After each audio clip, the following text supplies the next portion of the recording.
So, as promised, there is a second half, and it's good, honestly. So, do watch it. So, big part, problems that can arise if you've got through all this difficult stage of, talking, compromising, and you're finally dating somebody who isn't asexual. That's where it gets fun and all the problems start to come up. So, what kind of problems do you think are quite common in these things? I think one of the big ones is a lack of communication, but not in a verbal sense.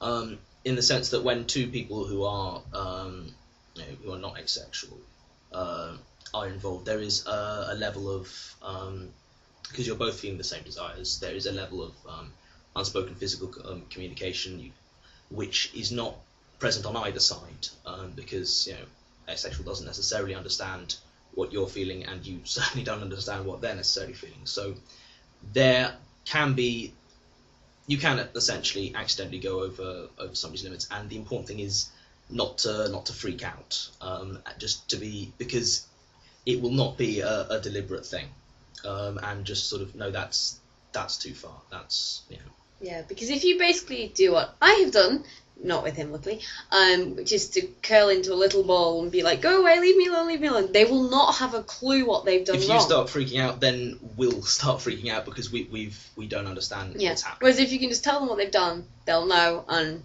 you can discuss it. It might not happen again, or you might be willing to try, but in a safe, controlled type way, not a unexpected one. Yeah.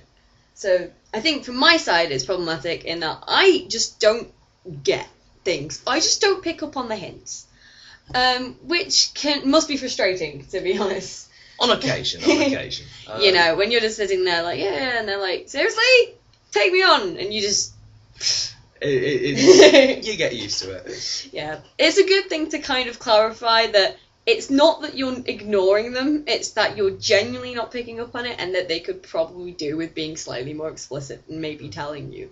Which, once you've got past that bit, it's a lot easier to sort out.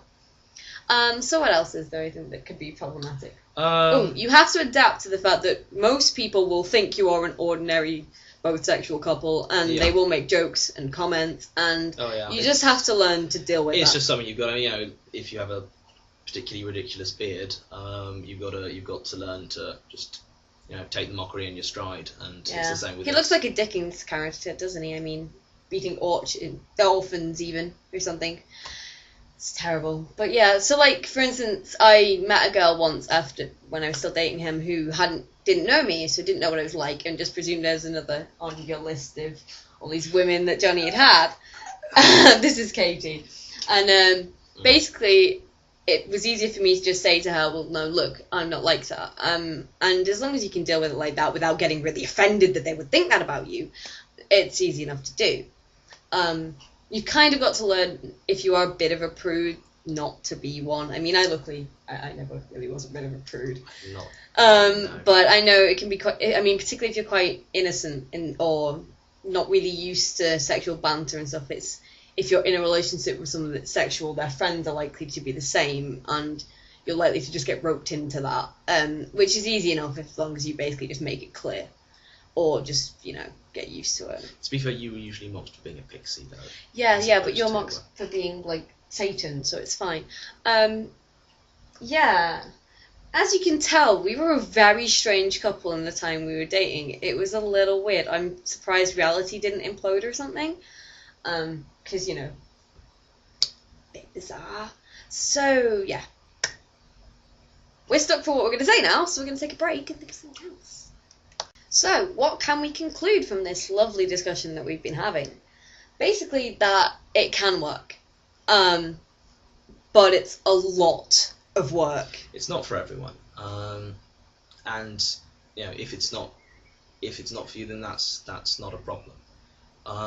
But, if you're the right sort of people and you go into it knowing what it entails, it can work, and it can be loads of fun. To make that clear, we didn't actually break up because I'm ace. That was never an issue for either of us. There was just so many other things.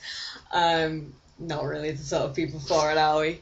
But yeah, it's definitely worth doing. Everything's worth a shot once, and you don't know if it'll work till you try, and there's no shame in giving it a shot and then saying, you know what, maybe we're not the right kind of people for each other. 'Cause... Also, just to point out, I've noticed looking at the video that I look like I'm wearing lipstick because of this ridiculous lighting, and I'm not.